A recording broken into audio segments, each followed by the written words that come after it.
jaaru har'a gaafa ummati gurraachi hidhatee ummata keenya rukutu qaamni ummata keenyaaf wabii dhaabate tokko hin jiru. Daa'ima waggaa lamaatu xiyyaa waraanamee du'aa jira. Akkamittiin haaromna? Akkamittiin jijjiiramna? Isa kana jamaaliitiin ilaaltan isin? Isa kanaaf jaarsummaa ooboof dhufuun hin barbaachisu ture. Akka miidiyaatti Jawaariin waan an komadhu. Ega biyyatti galtee nu biraa hafteerta. Qeerroon bilisummaa Oromoo innati gaafa gabbaye naan gabbaye wareegamaa ture. Innati gaafa karaa cufe naan karaa cufaa ture har'a abbaa faadha isaatu laga kanatti dhumaa jira. Garaa ittiin barannuu hin qabnu.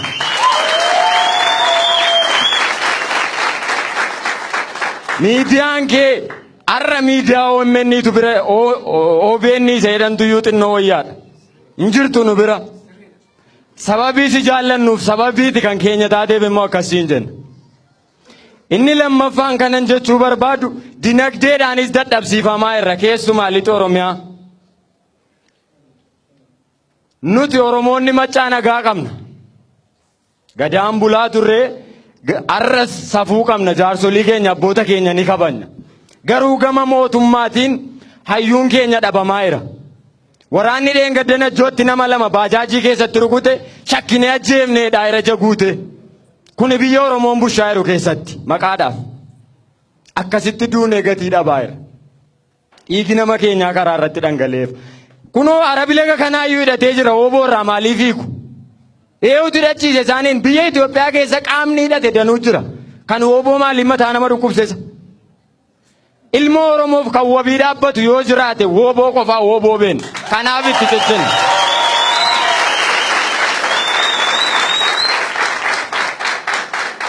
Ooboo ta'uun nama yakkisiisa ta'e immoo waraana sana dura kan dura wareegamu nuyi qeerroo bilisummaa Oromooti. Qeerroo bilisummaa Oromoo adda bilisummaa Oromootu nu dhale isatu nu guddise isatu nu barsiise ooboo dura kan wareegamu hoggantoota keenya dura kan wareegamu nuyi. Inni lammaffaan Addisuu Araggaa milkeessaa miidhagaa taa'ee danda'a afaan galatoomaan jedhaan dhaabi isaanii dhaaba dadhabaa ta'uu nutti agarsiisan.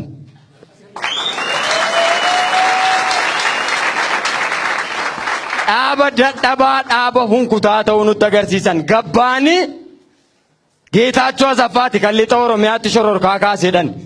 Dheengaddamoo Sudaanitti qabneedhan.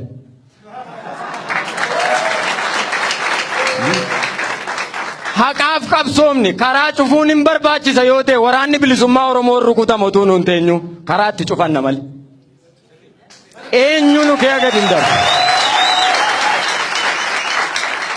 Magaalaa kanatti amma namni kaambiitti hidhamee jiru jira. Mucaan Maaramaa Geetaachoo jedhan. Meeshaa nurraa bituuf dhufeedhan. Utuu inni mana isaatti galu mootorii irraa buusanii qabanii birrii 5,000 waraanni wayyaanee harkaa fudhatee kaambiitti hidhameera. Qaamni dhaqee gaafate hin jiru nama kana. Waraana akkasitti nu hidhaa jirudha. Hiriiratu geggeeffame hidhamee dheengadda ijoolleen keenya mana murtiitti dhiyaachaa jirti yakkaan. Kuni biyya Oromoon geggeessaa jiru keessatti. Kanaaf waan an jedhu arras boris lixi Oromiyaa kara tokko nu buqqaasaa dinagdee nu dadhabsiisaa. Akka Oromootti birmannaan nu godhame hin jiru. Galanni isaanii bilisummaa ta'u ijoolleen Harargee dheengadda gargaarsa fidanii turan.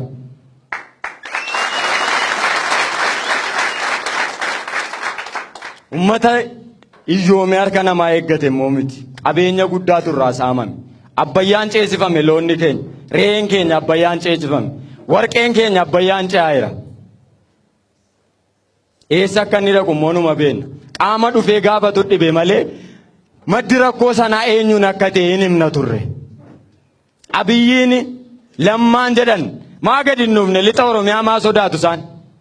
Nutu rakkoo qaba moo isaantu rakkoo qabaatee nu baqate ummata nun ummata isaan bulchaa jiran maa nutti gadi hin dhufne maa jaarsolii ergu maal hooggantootanii nuti ummata isaan bulchaa jiran biyya biraayyuu inni dammareechaa jiru nu miti. Har'a moggaa qabamne qabsoomne qabsoo kanatti aarsaa guddaa baafne qabeenyaanis lubbuudhaanis hayyoota danuutti dhabne hayyoota biyya kana miti akka Afrikaatti iyyuu abdataman. Isa dhumaa gaaffiin ani Jawaariifis obbo Baqqalaafis dhiyeessu itti gaafatamaa oosaa kan turanii obbo Amantii Abdiisaa Jigii. lammii Ingilizii kan ta'an kan namichi inni duraan biyya kana bulchaa ture buufata xiyyaaraatti fuusise haga irraa lafa inni jiru hin beekne. Hayyuu akkasii dhabne hayyuu kana nu barbaada. Adaraa Waaqaa adaraa Oromummaan isiniin jedha.